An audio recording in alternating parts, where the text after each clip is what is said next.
Ted Bundy, charizmatický vrah s temným tajomstvom. Vítajte pri ďalšej epizóde podcastu Krv, pot a jazvy.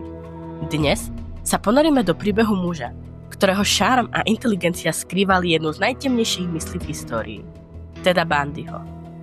Charizmatický, vzdelaný a na prvý pohľad úplne obyčajný muž, ktorému by ste možno bez váhania dôverovali.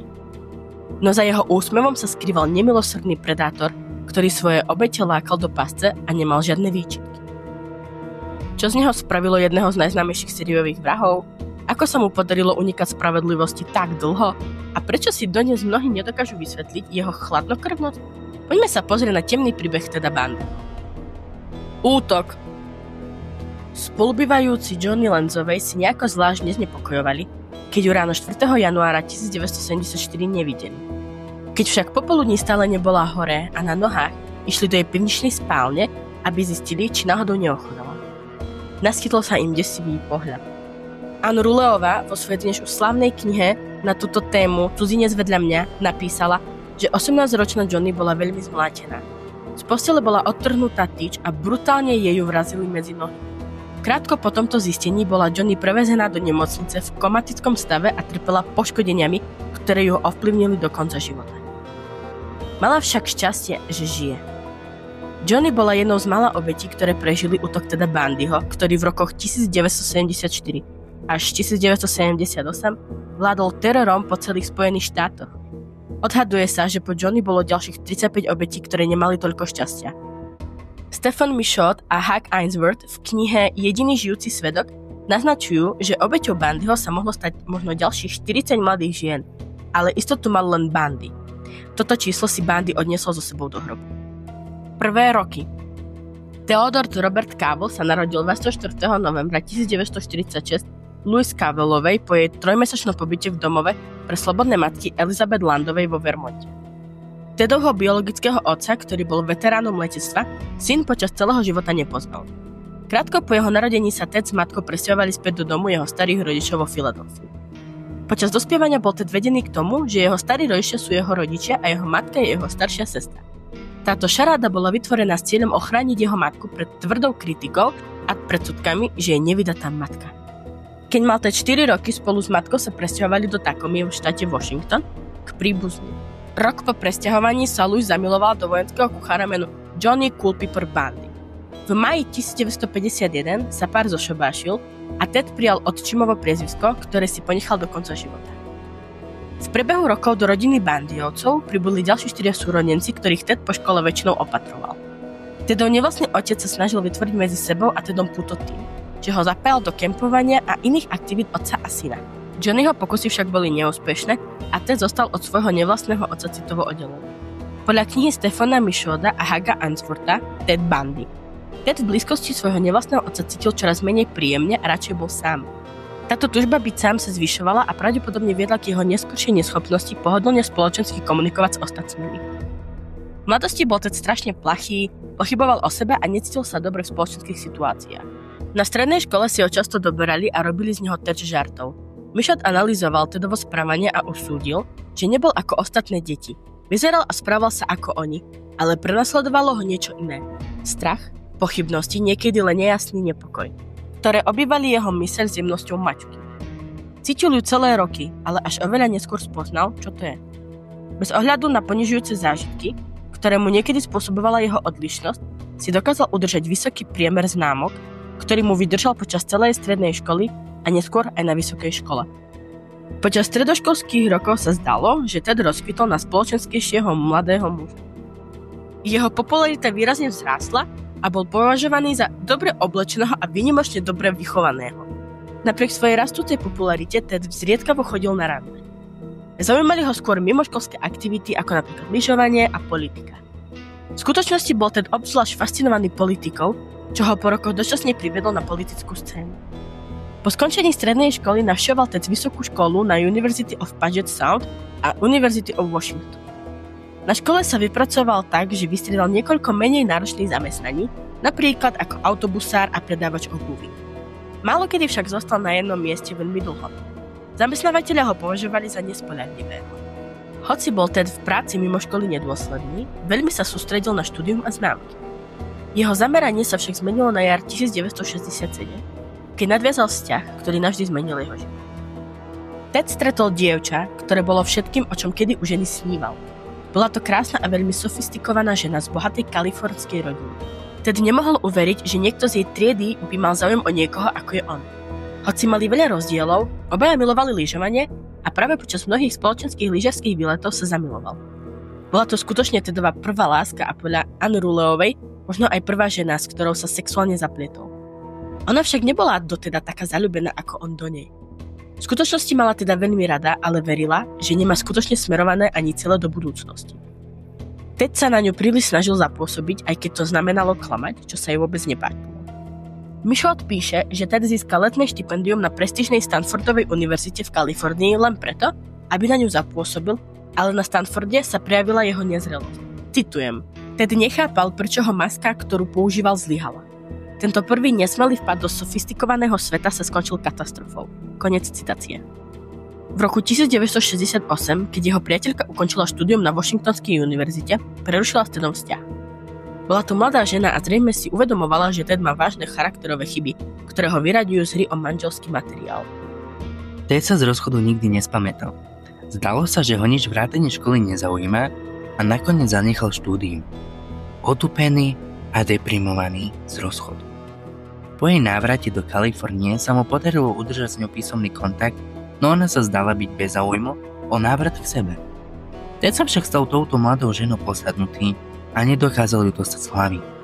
Bola to posadnutosť, ktorá trvala celý jeho život a viedla k sérii udalostí, ktoré šokovali svet. Čas zmien.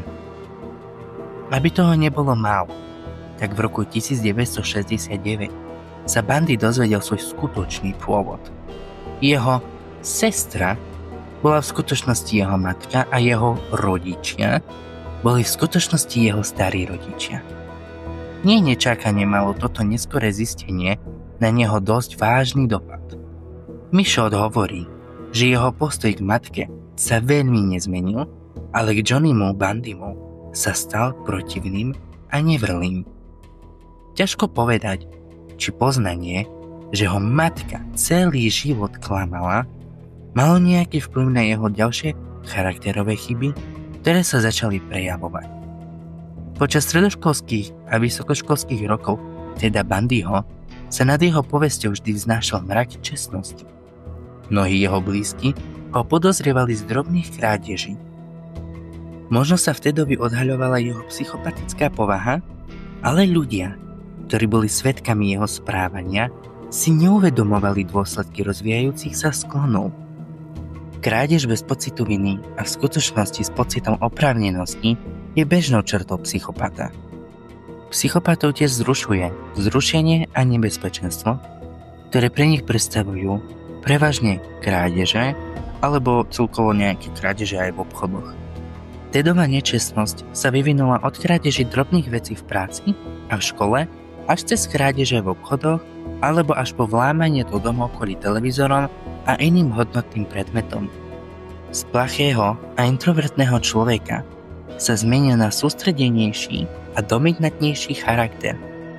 Bol cieľavedomý, ako by sa chcel svetu dokázať. Opäť sa zapísal na Washingtonskú univerzitu a študoval psychológiu, ktorej vynikal. Bundy sa stal študentom s vyznamenaním a na univerzite si ho obľúbili dokonca aj jeho profesori. V tomto čase sa Ted zoznámil s Elizabeth Kendallovou, pseudonym, pod ktorým napísala knihu The Phantom Prince My Love with Ted Bundy, Fantomový princ môj život s Tedom Bundym, ženou, s ktorou sa stretával takmer 5 rokov. Elizabeth pracovala ako sekretárka a bola trochu plachá a tichá žena. Bola rozvedená a zdalo sa, že vtedy Bundym našla dokonalú postavu otca pre svoju dcéru. Elizabeth bola doteda od začiatku hlboko zamilovaná a jedného dňa sa za ňou chcela vydať. Ted však tvrdil, že ešte nie je pripravený na manželstvo, pretože mal pocit, že toho musí ešte príliš veľa dosiahnuť. Vedela, že Ted k nej necíti lásku tak silno ako ona k nemu. Mala pocit, že pri tých mnohých príležitostiach, sa Ted stretával s inými ženami. Elizabeth však dúfala, že čas ho k nej privedie a ona nakoniec zmení svoje správanie. Nevedela o jeho minulom vzťahu s priateľkou z Kalifornie a o tom, že stále sú v kontakte a dokonca sa aj navštevujú. Navonok sa zdalo, že Tedov život v rokoch 1969 až 1972 sa mení k tomu lepšiemu. Bol sebavedomejší, s veľkými nádejami do budúcnosti. No Ted začal posielať prihlášky na rôzne právnické fakulty a zároveň sa začal angažovať aj v politike. Pracoval na kampani na znovu zvolenie guvernéra štátu Washington, čo Tedovi umožnilo nadviazať kontakty s politicky vplyvnými ľuďmi v republikánskej strane. Ted tiež vykonával dobrovoľníckú prácu na krízovej klinike v rámci študijného programu. Bol spokojný s cestou, ktorou sa v tom čase uberal jeho život. Zdalo sa, že všetko ide správnym smerom. Polícia v Sietli ho dokonca aj pochválila za záchranu života 3-ročného chlapca, ktorý sa topil v jazere. V roku 1973 sa Ted počas služobnej cesty do Kalifornie pre Washingtonskú republikánsku stranu stretol so svojou starou priateľkou. Tá bola ohromená Tedovou premenou. Bol oveľa sebavedomejší a zrelší. Nie taký bezcielný ako v čase, keď spolu naposledy chodili. Potom sa stretli ešte niekoľkokrát, o čom jeho stála priateľka Elizabeth vôbec nevedela. Počas Tedových služobných ciest sa romanticky dvoril pôvabnej mladej žene z Kalifornie, ona sa do ňoho opäť zamilovala. Téma manželstva bola témou, ktorú Ted viackrát nastolil počas ich mnohých dôverných stretnutí počas tej jesene a zimy. No rovnako náhle, ako sa ich románik začal, tak sa aj radikálne zmenil. Tam, kde ju Ted kedysi obdarúval láskou, bol zrazu chladný a skľúčený. Zdalo sa, ako by o ňu Ted v priebehu niekoľkých týždňov stratil všetok záujem. Z tohto nového Teda bola očividne zmetená. Vo februári 1974 z ňou Ted bez akéhokoľvek varovania alebo dokonca vysvetlenia ukončil všetky kontakty. Jeho plán pomsty vyšiel. Odmietol ju tak, ako ona kedysi odmietla jeho. Už nikdy nemala teda vidieť a ani o ňom počuť. Čas teroru. Linda Anheilová bola veľmi úspešná mladá žena. Vo veku 21 rokov počúvali posluchači raného rádia jej priateľský hlas, ktorý oznamoval lyžiarske podmienky v hlavných lyžiarskych oblastiach v západnom Washingtone.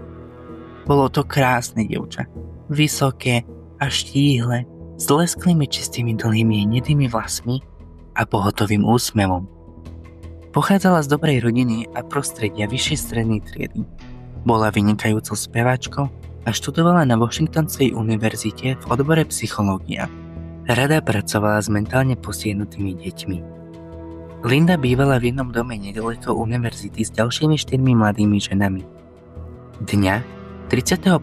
januára 1974 išla s niekoľkými kamarátkami po večeri na pár pív do Dantes, krčmy, ktorá bola medzi študentmi univerzity obľúbená. Nezdržali sa dlho a Linda išla domov pozerať televíziu a telefonovať so svojím priateľom. Potom si Linda ľahla do svojej postele. Spolubývajúca v vedľajšej izbe nepočula v tú noc z Lindinej izby žiadne zvuky. Linda musela každé ráno vstávať po 5:30, aby sa dostala do svojej práce v rozhlasovej stanici. Spolubývajúca počula, ako Linde o 5:30 zazvonil budík, ako to bolo zvykom. Nezvyčajné bolo, že budík stále bzučal. Keď spolubývajúca konečne vošla dovnútra, aby budík vypla, počula zvoniť telefón. Volali z rozhlasovej stanice, aby zistili, kde je Linda. Posteľ v Lindinej izbe bola ustlaná a nič nevyzeralo narušenie, takže spolubývajúca predpokladala, že Linda je na ceste do práce. Keď jej popoludní zavolali rodičia, aby zistili, prečo Linda neprišla na večeru, ako sa očakávalo, všetci sa začali obávať. Nikto ju nevidel. Zdalo sa, že z domu zmizla. Lindiny rodičia zavolali políciu. V Lindinej izbe zistili, že jej posteľ bola ustlaná tak, ako Linda nikdy predtým neustlala. Linda si väčšinou posteľ neupravovala. Zvláštne bolo to, že na tejto starostlivo ustlanej posteli chýbala obliečka na vankúš a vrchné prestieradlo. Na vankúši a spodnom prestieradle sa našla malá krvavá škvrna rovnakej krvnej skupiny ako Lindina.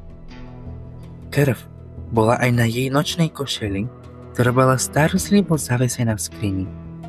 Chýbalo jej oblečenie. Ďalšou znepokojujúcou stopou bolo, že jedny z dverí do domu boli odomknuté, hoci dievčatá ich vždy ostražito zamykali.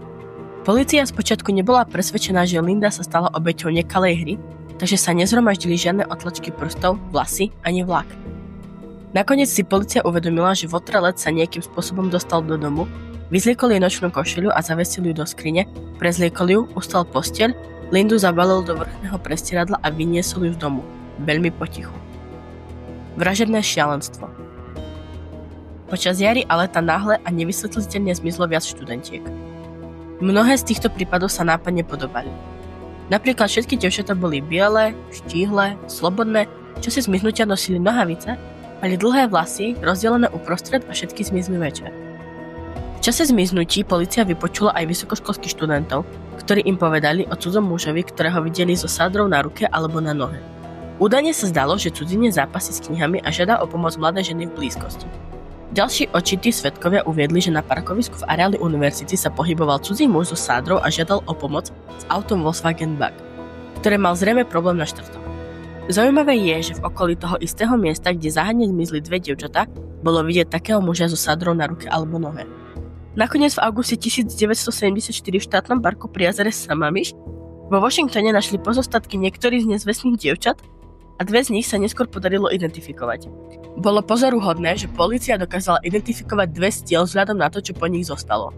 Pramene vlasov rôznych farieb, 5 stehenných kostí, niekoľko lebiek a čeľustná kosť. Identifikované dievčatá boli Janice Ottová a Denise Naslundová, ktoré zmizli v ten istý deň, 14. júla. Poslední ľudia, ktorí videli Ottovu pár piknikujúci neďaleko, si spomenuli na pohľadného mladého muža, ktorý sa k mladej žene približoval.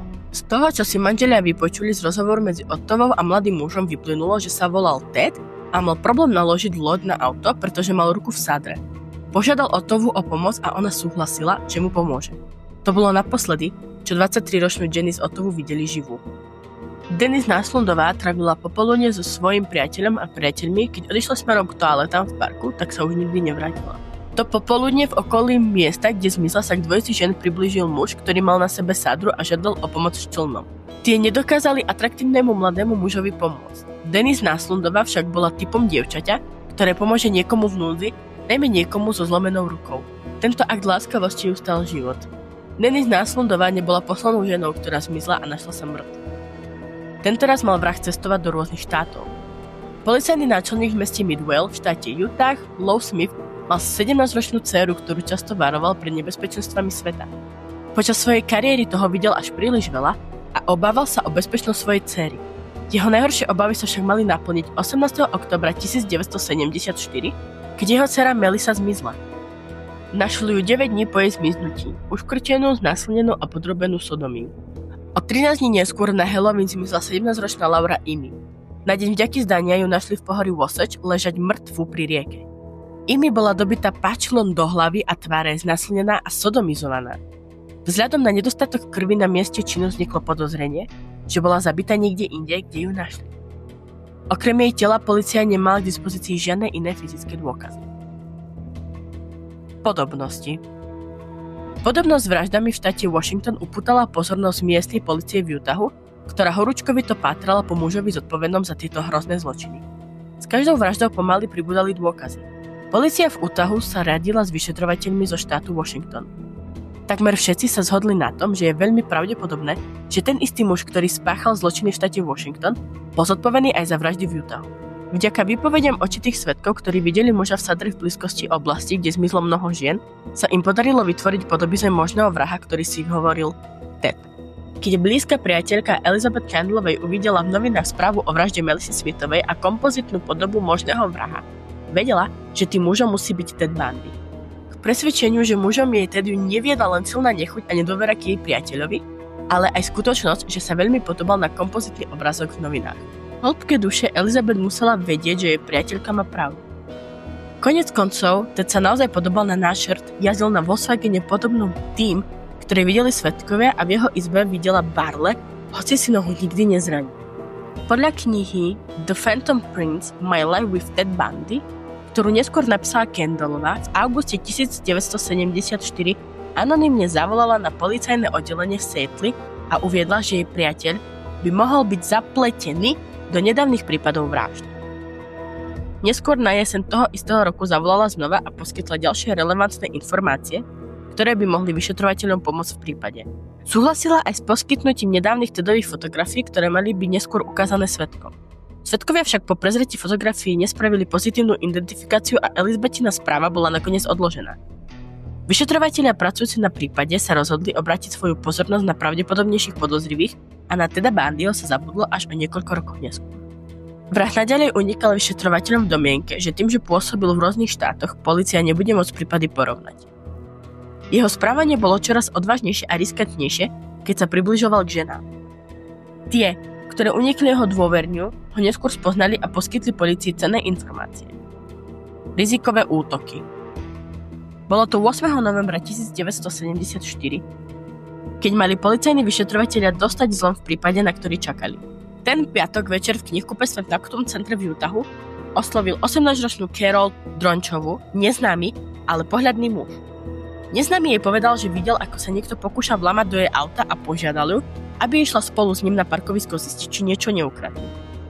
Carol si myslela, že ten muž musí byť ochrankár obchodného centra, pretože vyzeral, že má situáciu pod kontrolou.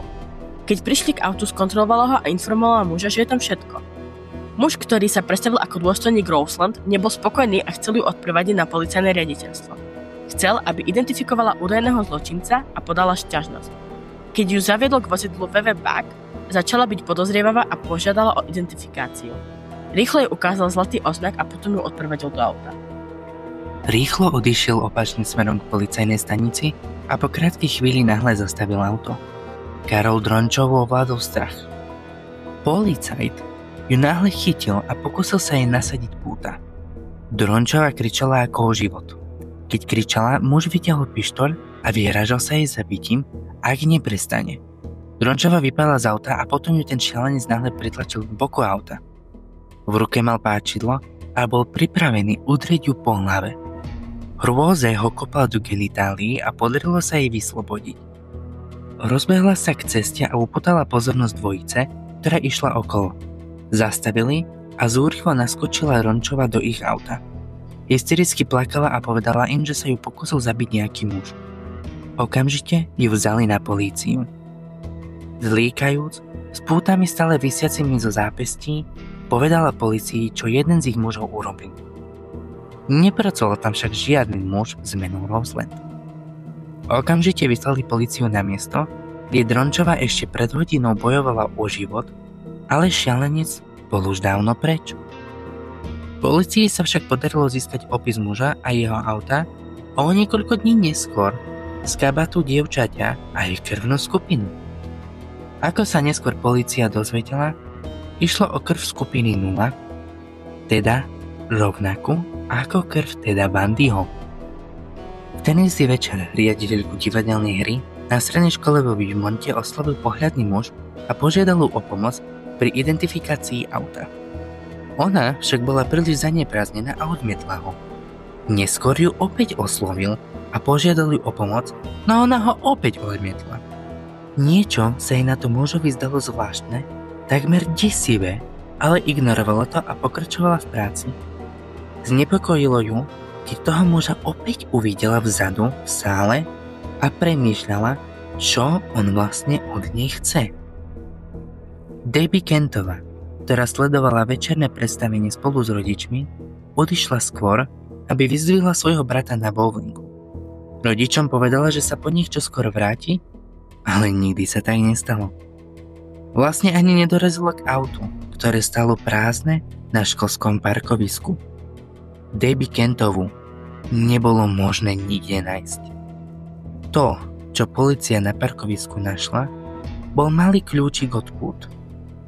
Keď sa neskôr polícia pokúsila priradiť nájdený kľúč k pútam, ktoré mala Drončová na rukách v ten večer, dokonale sa zhodlo. Takmer o mesiac neskôr zavolal na políciu istý muž a povedal, že v noc Kentovej zmiznutia videl z parkoviska strednej školy odchádzať Volkswagen Bug.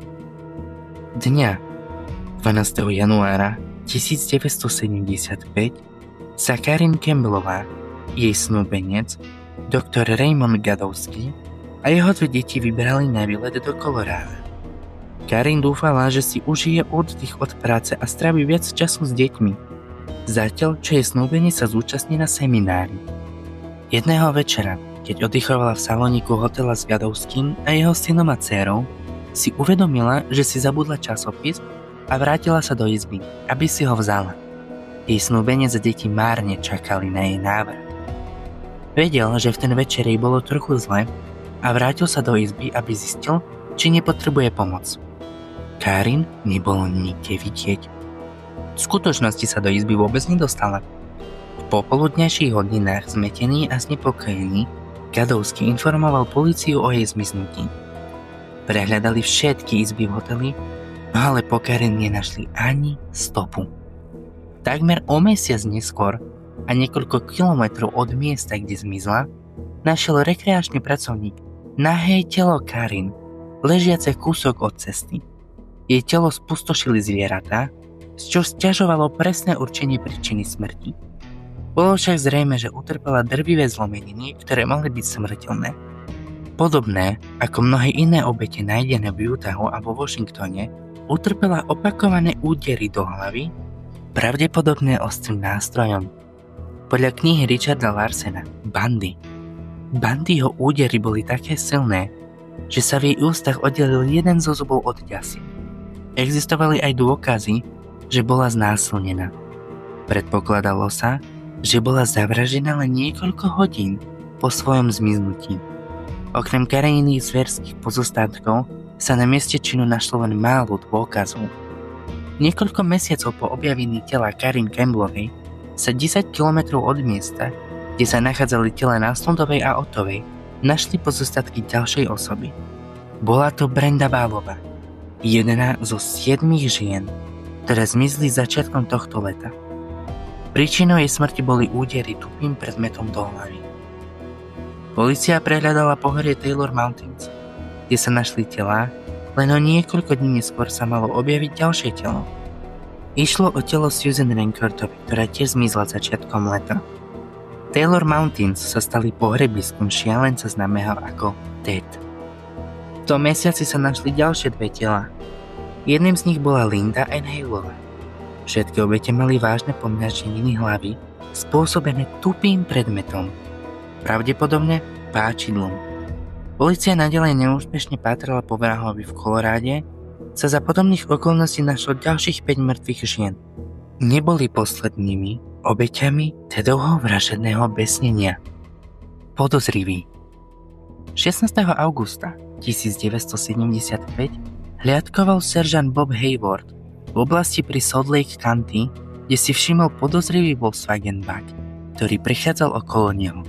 Dobre poznal okolie a takmer všetkých obyvateľov, ktorí tam žili, a nemohol si spomenúť, že by tam predtým videl tento Volkswagen. Keď rozsvietil svetla, aby lepšie videl poznávaciu značku, vodič Volkswagenu zásol svetla a začal unikať.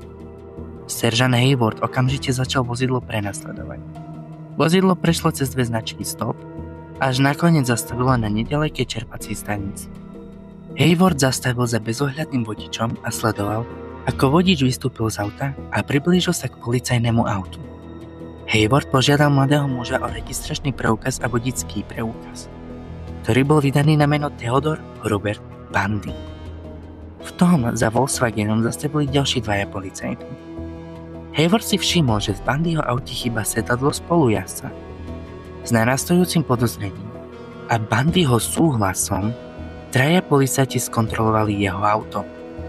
Policajti našli páčidlo, lyžiarsku masku, lano, púta, drôt a sekáčik na ľad. Bundyho okamžite zatkli pre podozrenie z vlámania. Krátko po Bundyho zatknutí začala polícia zisťovať súvislosti medzi ním a mužom, ktorý napadol Carol Dronchov. Pútka, ktoré sa našli v Bundyho aute, boli rovnakej značky a rovnakého typu, aké použil jej útočník, a auto, ktoré šoféroval, bolo podobné tomu, ktoré opísala. Okrem toho páčidlo nájdené v Bundyho aute bolo podobné zbraní, ktorou sa predtým v novembri vyhrážal Carol. Mali tiež podozrenie, že Bundy je mužom zodpovedným za únos Melissy Smithovej, Laurie Eamovej a Debbie Kentovej. Medzi prípadmi bolo príliš veľa podobností na to, aby ich polícia mohla ignorovať. Vedeli však, že na podporu prípadu proti Bundymu potrebujú oveľa viac dôkazov. Dňa 2. októbra 1975 bola Carol Dronchová spolu s riaditeľom divadelnej hry na strednej škole vo Viewmonte a priateľom Debbieho Kenta požiadaná, aby sa zúčastnila na policajnej stanici v Utahu, kde sa zaradilo 7 mužov, z ktorých jeden bol Bundy. Vyšetrovateľov neprekvapilo, keď Carol vybrala zo zostavy Teda ako muža, ktorý ju napadol. Režisér divadelnej hry a priateľ Debbie Kentovej si tiež vybrali Teda ako muža, ktorého videli potulovať sa po sále v tú noc, keď Debbie Kentová zmizla. Hoci Ted opakovane potvrdil svoju nevinu, polícia si bola takmer istá, že má svojho muža. Krátko potom, ako ho vybrali z radu, vyšetrovatelia začali naplno vyšetrovať muža, ktorého poznali ako Theodora Roberta Bundyho. Vyšetrovanie. Na jeseň roku 1975 sa policajní vyšetrovatelia obrátili na Elizabeth Kendallovu so žiadosťou o akékoľvek informácie, ktoré by im mohla poskytnúť o Tedovi. Domnievali sa, že Elizabeth bude s najväčšou pravdepodobnosťou kľúčom k Bundyho pobytu, zvykom a osobnosti. To, čo sa vyšetrovatelia dozvedeli, neskôr pomohlo spojiť Teda Bundyho s obeťami vražd. Dňa 16. septembra 1975 Elizabeth zavolali do budovy policajného oddelenia pre závažnú trestnú činnosť okresu King v štáte Washington a vypočuli ju detektív Jerry Thompson, Dennis Couch a Ira Beale. Bola viditeľne vystresovaná a nervózna, ale ochotná ponúknuť polícii všetky potrebné informácie, ktoré by mu pomohli prípadu. Keď sa jej pýtali na Teda, uviedla, že v noci, keď došlo k vraždám, si ho nevedela vysvetliť. Elizabeth tiež polícia povedala, že cez deň často spával, v noci chodil von, pričom presne nevedela kam. Povedala, že jeho záujem o sex v priebehu posledného roka ochabol. Keď prijavil záujem, tlačili do bondáže. Keď Bundy mu povedala, že sa už nechce súčasňovať na jeho bondáž fantáziách, bol na ňu veľmi nahnevaný. Pri neskoršom rozhovore s Elizabeth sa vyšetrovatelia dozvedeli, že Ted mal vo svojej izbe parížskú sádru na výrobu odliadkov, čo si všimla, keď spolu začali chodiť. Pri neskoršej príležitosti si tiež všimla, že v jeho aute má Ted sekeru. Pre prípad však bolo dôležité ešte niečo, čo si Elizabeth zapamätala. Spomenula si, že Ted v júli navštívil park pri jazere Sammamish, kde sa údajne venoval vodnému lyžovaniu. Týždeň potom, čo Ted odišiel do parku Lake Sammamish, boli Janice Ottová a Dennis Naslundová nahlásené ako nezvestné.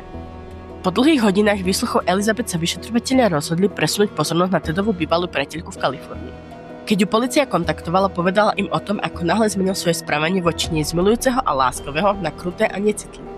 Po ďalšom vypočúvaní sa polícia dozvedela, že Bundyho vzťah s kalifornskou priateľkou sa prekrýval s jeho vzťahom s Elizabeth a ani jeden z nich o druhej žene nevedel.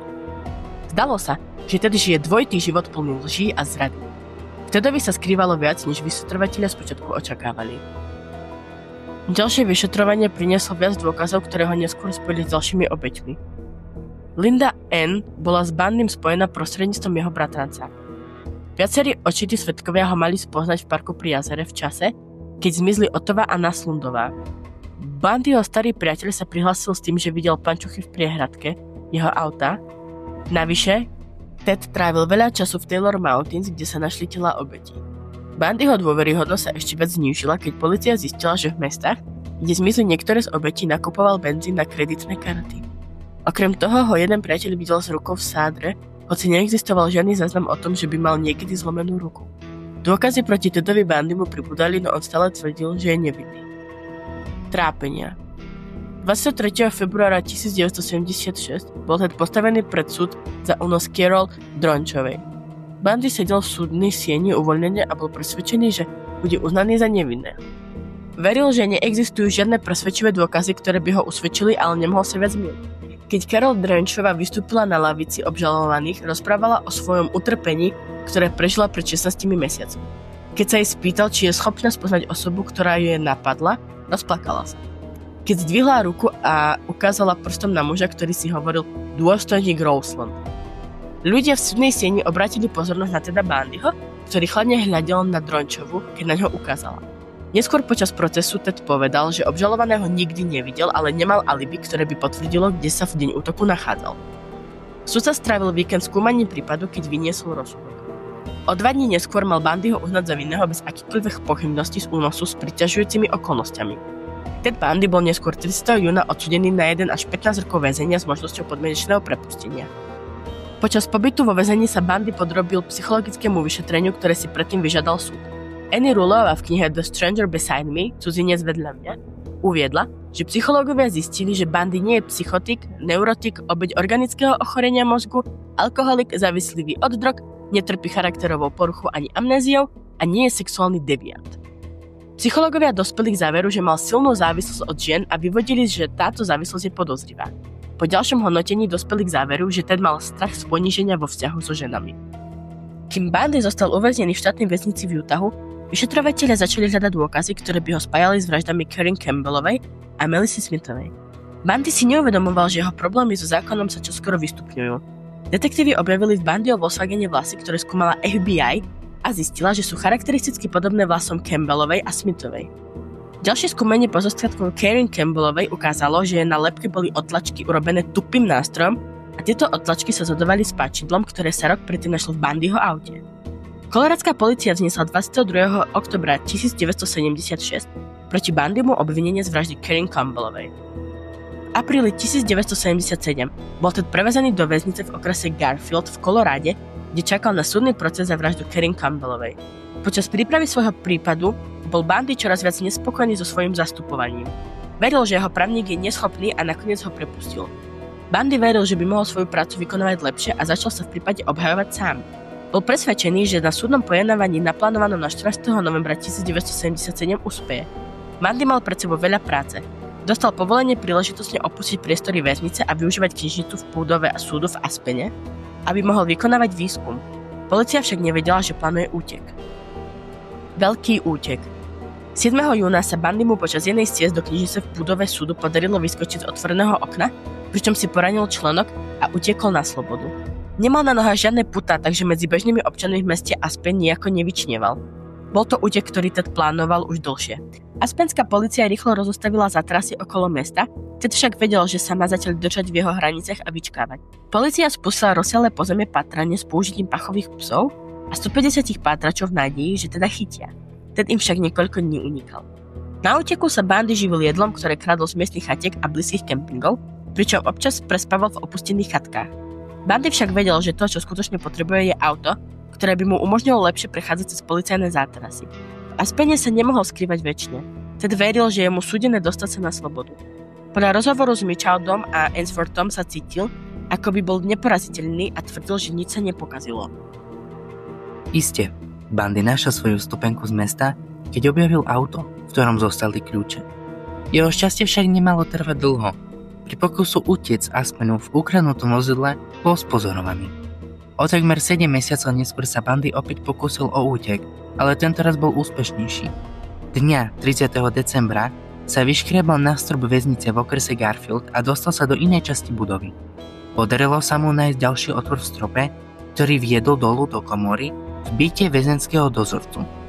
Posadil sa a počkal, kým sa dozvedel, že byt je prázdny, a potom ležerne vyšiel pred nimi dverami na slobodu. Jeho útek by zostal neodhalený až do následujúceho popoludňa o viac ako 15 hodín neskôr.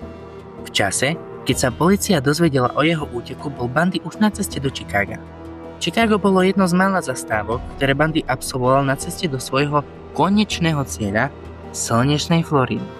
V polovici januára 1978 sa Ted Bundy, ktorý použil svoje novonadobnuté meno Chris Hagen, pohodlne usadil v jednoizbovom byte v Tallahassee na Floride. Ted Bundy si užíval novonadobudnutú slobodu na mieste, ktoré o ňom a jeho minulosti vedelo len málo, ak vôbec nič. Bandy ho stimulovala inteligencia a mladosť a v novom prostredí nedaleko Floridskej štátnej univerzity sa cítil dobre. Väčšinu voľného času trávil prechádzkami po areáli Floridskej štátnej univerzity, občas sa nepozorovane vkradol do tried a počúval prednášky. Keď sa nepotuloval po areáli, trávil čas vo svojom byte sledovaním televízora, ktorý ukradol. Krádeže sa pre Blantyho stali druhou prirodzenosťou. Takmer všetko v jeho byte bol ukradnutý tovar. Dokonca aj jedlo, ktoré jedol, kupoval z ukradnutých kreditných kariet. Za týchto okolností sa zdalo, že Bundy má dostatok materiálnych vecí, aby bol spokojný.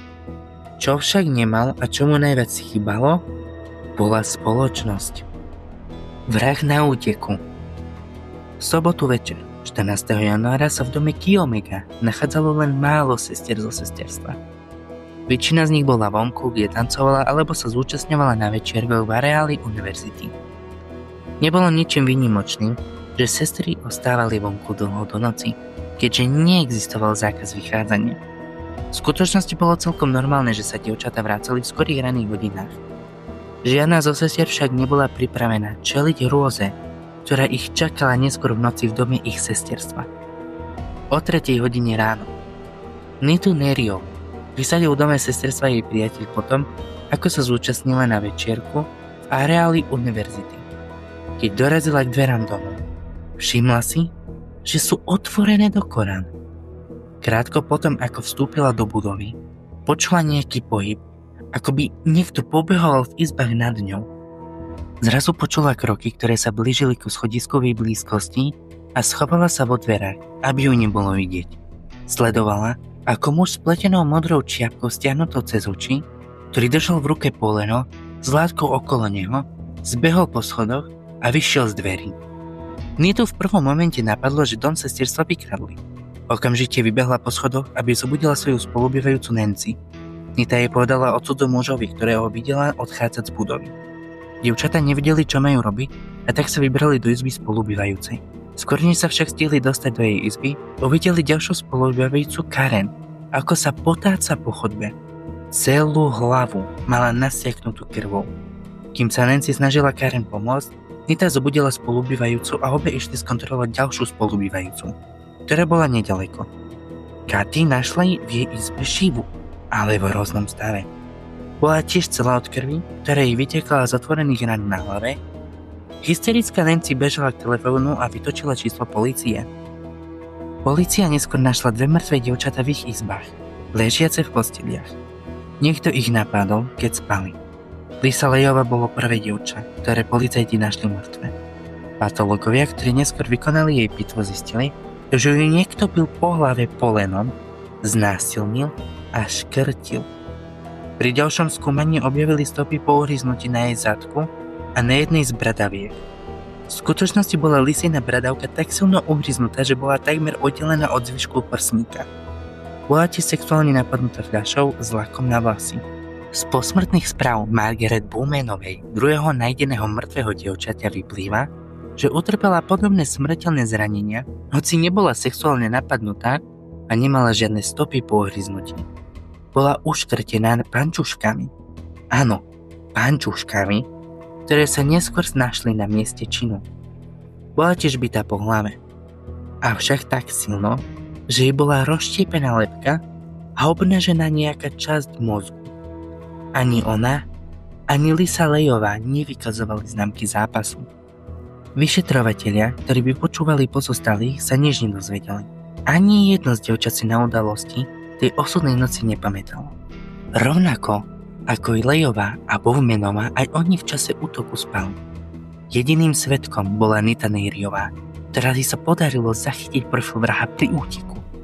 Útočník sa však nedostal ďaleko, kým si v tú noc nevyženal ďalšiu obeť. Opäť chytený.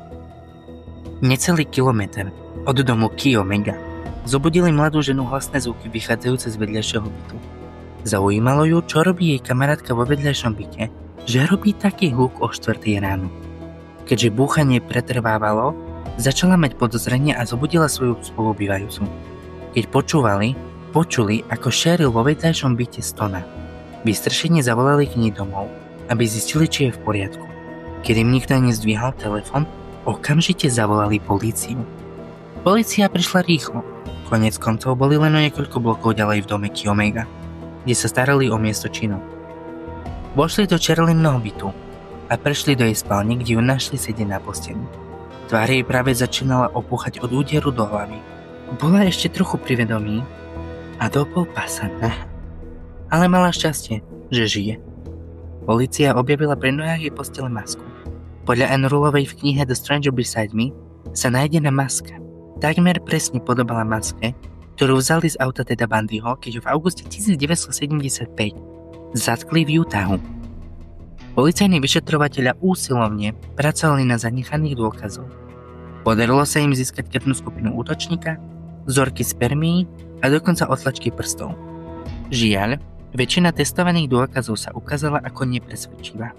Jediným pevným dôkazom, ktorý sa vyšetrovateľom podarilo získať, boli vlasy nájdené v maske.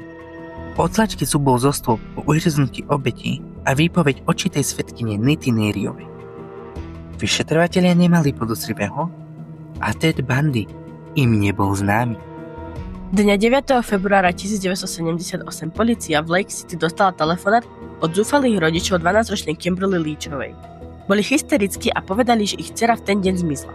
Polícia spustila rozsiahle pátranie s cieľom nájsť nezvestné dievča, ktoré zmizlo z areálu školy.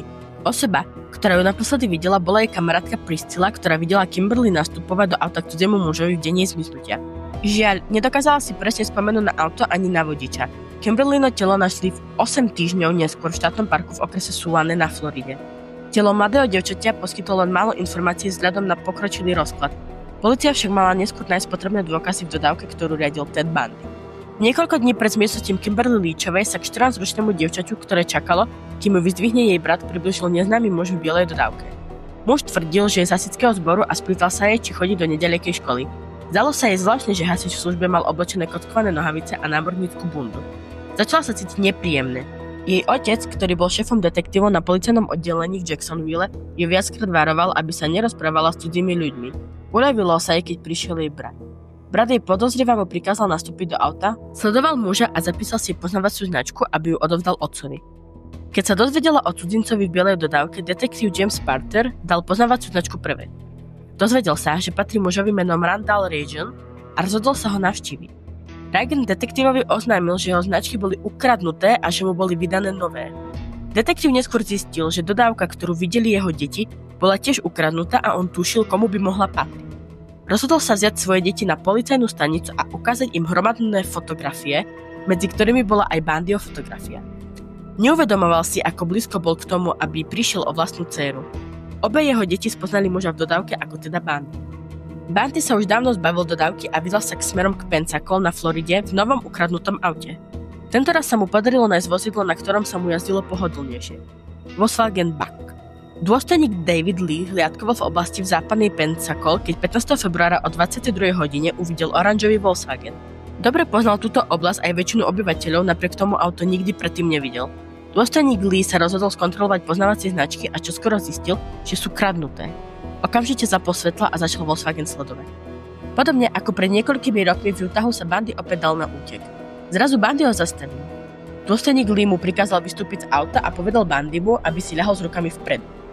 Na prekvapenie Leeho, keď začal Bundyho sputovať, ten sa prevrátil a začal sa s policajtom biť. Bundymu sa podarilo vybojovať si slobodu a utiecť. Len čo tak urobil, Lee na ňo vystrelil zo svojej zbrane. Bundy padol na zem a predstieral, že bol postrelený. Keď sa k nemu policajt ležiaci na zemi priblížil, Bundy na ňo opäť zaútočil. Policajt ho však dokázal premôcť. Nasadili mu puta a odviezli ho na policajnú stanicu. Bundy bol nakoniec chytený. V priebehu niekoľkých mesiacov po Bundyho zasnutí sa vyšetrovateľom podarilo zhromaždiť dôležité dôkazy, ktoré sa použili proti Bundymu v prípade Leachovej. Našla sa biela dodávka, ktorú Bundy ukradol a mali 3 očitých svedkov, ktorí ho videli šoferovať ju popoludní, kým Kimberly zmizla. Forenzné testy vykonané na dodávke priniesli vlákna materiálu, ktorý pochádzal z Bundyho oblečenia. Testy tiež odhalili krvnú skupinu Kimberly Leachovej na koberci dodávky a spermie a Tedovú krvnú skupinu na jej spodnej bielizni. Ďalším dôkazom boli Tedové otlačky topánok v pôde nachádzajúce sa vedľa miesta, kde bola nájdená Kimberly. Polícia si bola istá informáciami, ktoré spájali Bundyho s prípadom Leachovej a 31. júla 1978 bol Ted Bundy obvinený z vraždy dievčaťa. Čoskoro potom bol obvinený aj z vraždy v Chi Omega. Čeliac trestu smrti, Ted neskôr na svoju obhajobu vyhlásil, že je nevinný z týchto vražd. Prvý súdny proces. Theodore Robert Bundy čelil svojim súdnym procesom s vraždou, ktoré sa konali v priebehu 3 rokov. Dátum prvého súdneho procesu bol stanovený na 25. júna 1979 v Miami na Floride. Súdny prípad sa sústredil na brutálne útoky na sestry zo spolku Chi Omega. Druhý súdny proces sa mal konať v januári 1980 v Orlande na Floride, kde mal byť Ted súdený za vraždu Kimberly. Oba súdne procesy mali pre Teda skončiť menej priaznivo, avšak práve prípad vraždy v Chi Omega mal dovtedy spečatiť jeho osud. Florida versus Theodore Robert Bundy. Otvorenie súdneho procesu v prípade vraždy Chi Omega vyvolalo obrovský záujem verejnosti a mediálne šialenstvo. Ted bol predsa podozrivý z najmenej 36 vražd v 4 štátoch a jeho meno vyvolávalo v tisíckach, možno aj v miliónoch ľudí na celom svete predstavy plné nočných môr. Mnohí ho považovali za reinkarnáciu zla, netvora, diabla a jeho vraždy iniciovali najväčšie a najviac medializované súdne procesy 10 ročia. Počas súdneho procesu s vraždou Chi Omega vystupoval Ted ako vlastný obhajca. Bol presvedčený o svojich schopnostiach a veril, že sa mu dostane spravodlivého procesu. Porota zložená prevažne z Afroameričanov sa prizerala, ako sa obhajuje proti obvineniam z vraždy. Už na začiatku súdneho procesu bolo jasné, že Ted vedie prehratý boj.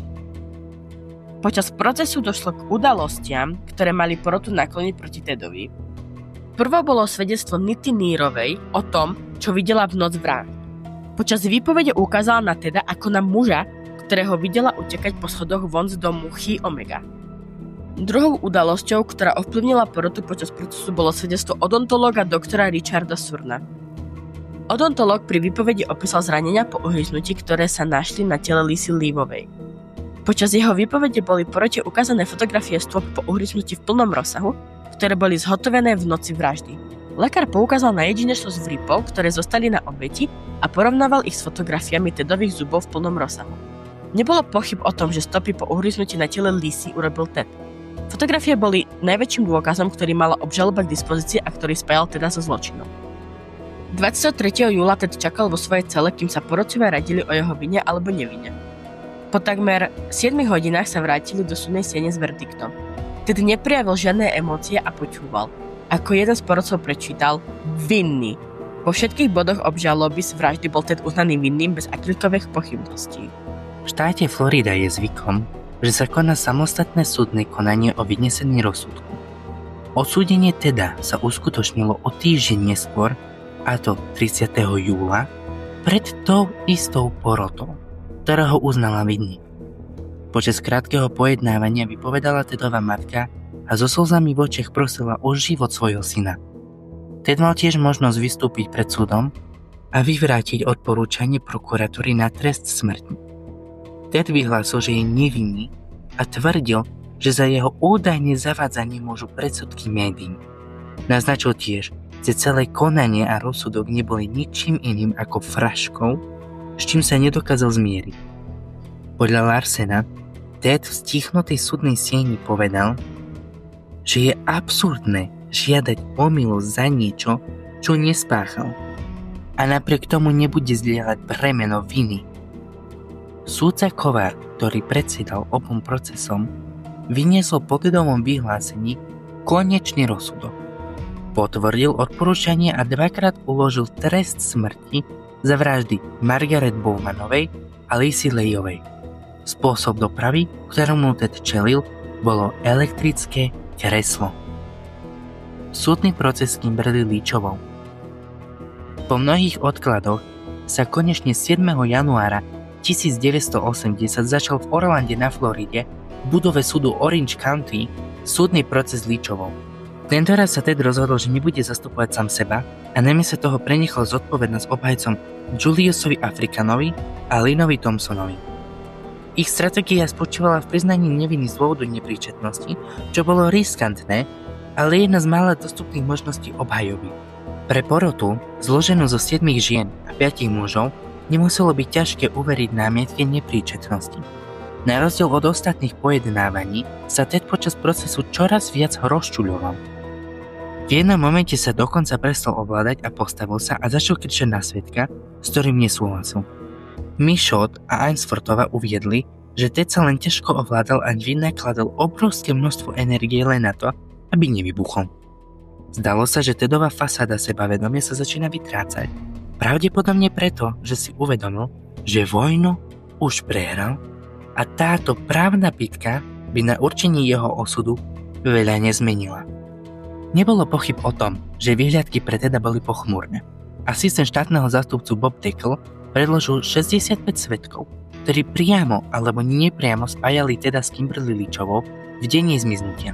Jeden z hlavných svedkov videl muža podobného Tedovi, ako vedie rozrušené dievčatko, ktoré zodpovedalo Kimberlynému opisu, do bielej dodávky pre dievčenskú školu. Tým obhajoby však namietol oprávnenosť svedectva, pretože musí nedokázal spomenúť na presný deň, keď muža a dievčatko videl. Napriek tomu Dickel naďalej naliehal a predkladal ešte presvedčivejšie dôkazy. Najškodlivejší bol dôkaz z vlákien, ktorý spájal Tedovo oblečenie a dodávku, ktorú v ten deň šoféroval s miestom činu. Okrem toho sa v dodávke a na Tedovom oblečení, ktoré mal údajne oblečené v deň zločinu, našli vlákna zhodné s vláknami z oblečenia Kimberly Leachovej. Súdna znalkyňa obžaloby, ktorá vypovedala o analýze vlákien, uviedla, že sa domnieva, že Ted a Kimberly boli v určitom čase v kontakte približne v čase jej smrti. Michaud a Ainsworth tvrdili, že toto svedectvo bolo pre Tedov prípad doslova osudové. Presne mesiac po otvorení procesu sudca Wallace Joplin požiadal porotu, aby sa poradila. Dňa 7. februára, po necelých 7 hodinách rokovania porota vyniesla verdikt vinný. Po tomto verdikte okamžite nasledovala radosť týmu obžaloby a ich priaznivcov. 9. februára uplynulo druhé výročie smrti Kimberly Leachovej. Tento deň sa tiež začalo súdne konanie o vynesení rozsudku. Počas trestnej fázy procesu Ted šokoval prítomných v súdnej sieni, keď vypočúval svedkyňu obhajoby Carol Ann Bonovu. Počas jeho výsluhu Carol všetkých zaskočila, keď si vymenili sľuby. Podľa floridského práva stačil ústny sľub daný pod prísahu na spečatenie dohody a títo dvaja sa považovali za oficiálne zosobášených. Krátko na to bol ženích tretíkrát v priebehu necelého roka odsúdený na smrť na elektrickom kresle. Svoju svadobnú cestu mal stráviť sám v celej smrti vo väznici Rayford v štáte Florida. Odvolania a priznania. Ted sa odmietal vzdať a veril, že má stále šancu zachrániť si život. V roku 1982 využil pomoc nového právnika a odvolal sa proti rozsudku v procese s Keomegou o vražde na najvyššom súde Floridy. Jeho odvolanie však bolo nakoniec zamietnuté. Krátko potom, ako súd zamietol nové pojednávanie, sa Ted rozhodol podať odvolanie proti rozsudku v procese s Kimberly Leachovou. V máji 1985 bola jeho žiadosť opäť zamietnutá. Najďalej však pokračoval v boji a v roku 1986 si najal nového právnika, ktorý mu mal pomôcť vyhnúť sa trestu smrti. Dátum Tedovej popravy bol pôvodne naplánovaný na 4. marca 1986. Jeho poprava však bola odložená, kým jeho nová obhajkyňa Polly Nelsonová pracovala na jeho odvolaniach za predchádzajúce odsúdenie za vraždu. O 2 mesiace neskôr bolo odvolanie zamietnuté a štát Florida vydal na Teda ďalší rozsudok smrti. Napriek tomu odvolávací proces pokračoval. Podľa knihy Polly Nelsonovej Defeating the Devil, obhajoba diabla, bolo posledné odvolanie podané na najvyšší súd USA, ktorý nakoniec 17. januára 1989 zamietol Tedovo posledné odloženie popravy. V 11. hodine sa Ted rozhodol priznať ďalším zločinom hlavnému vyšetrovateľovi trestného oddelenia generálneho prokurátora štátu Washington, doktorovi Bobovi Kepelovi. Ted v polovici 80. rokov dočasne pomáhal doktorovi Kepelovi pri pátraní po vrahovi od Zelenej rieky, z celej smrti a veľmi mu dôveroval. Kepel sa vybral za Tedom do vypočúvajúcej miestnosti vo väznici, vyzbrojený len diktafónom. To, čo sa Kepel dozvedel, bolo šokujúce. Doktor Kepel sa dozvedel, že Ted si u seba doma nechával niektoré hlavy svojich obetí ako trofeje. Áno, ako trofeje. Ešte prekvapujúcejšie však bolo, že Ted sa s niektorými pozostatkami svojich obetí venoval aj nekrofílii. V skutočnosti Capel neskôr vo svojej knihe The Riverman, Ted Bundy and I Hunt for the Green River Killer, riečný muž Ted Bundy a ja patráme po vrahovi od zelenej rieky, uviedol, že Tedovo správanie by sa dalo najlepšie opísať ako kompulzívna nekrofília a extrémna perverzita. Bolo to nutkanie, ktoré vedlo k smrti desiatok žien, z ktorých mnohé zostali vyšetrovateľom neznáme. Rule a Capel vo svojich knihách uviedli, že Ted je pravdepodobne zodpovedný za smrť najmenej 100 žien, pričom oficiálne údaje o 36 obetiach sa nezohľadňujú. Nech už je toto číslo akékoľvek, faktom je, že nikto sa nikdy s istotou nedozvie, koľko obetí sa skutočne stalo Tedovou obeťou. Napokon 24. januára 1989 približne o 7 hodine ráno Tedovú spomienku na jeho zverstva navždy spálili neľútostné prúdy elektrického kresla. Za múrmi väznice stali stovky divákov a desiatky zástupcov spravodajských médií, ktorí čakali na správu o Tedovej smrti. Po oznámení hovorcu väznice, že Ted je oficiálne mŕtvy, sa z radujúceho sa davu ozvali zvuky radosti a oblohu rozžiaril ohňostroj. Krátko na to sa z brány väznice vynoril biely pohrebný voz s pozostatkami jedného z najznámejších sériových vrahov krajiny. Keď sa vozidlo pohlo smerom ku kremátoriu, okolitý dav radosne zatlieskal koncu živej nočnej mori. Vražda Katie Devinovej. 1. decembra 1973 narazil mladý pár na pozostatky 15-ročného dievčaťa v McKinleyho parku v štáte Washington. Katie Devinovu naposledy videli priatelia 25. novembra, keď stopovala zo Seattlu do Oregonu a snažila sa utiecť z domu.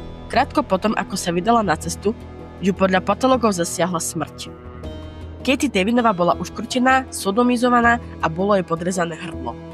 Všetci verili, že Katie Devinová bola jednou z mnohých obetí Teda Bundyho. Na zistenie pravdy bolo potrebné 28 rokov a dôkazy DNA. Jim Carlisle z denníka The Olympian uviedol, že kapitán šerifa Dan Kimball nikdy neuzavrel spisy k tomuto starému prípadu, hoci bol Ted Bundy popravený a nechcel povedať nič, čo vedel o mladej žene, ktorá prišla o život v okrese Thurston v roku 1973.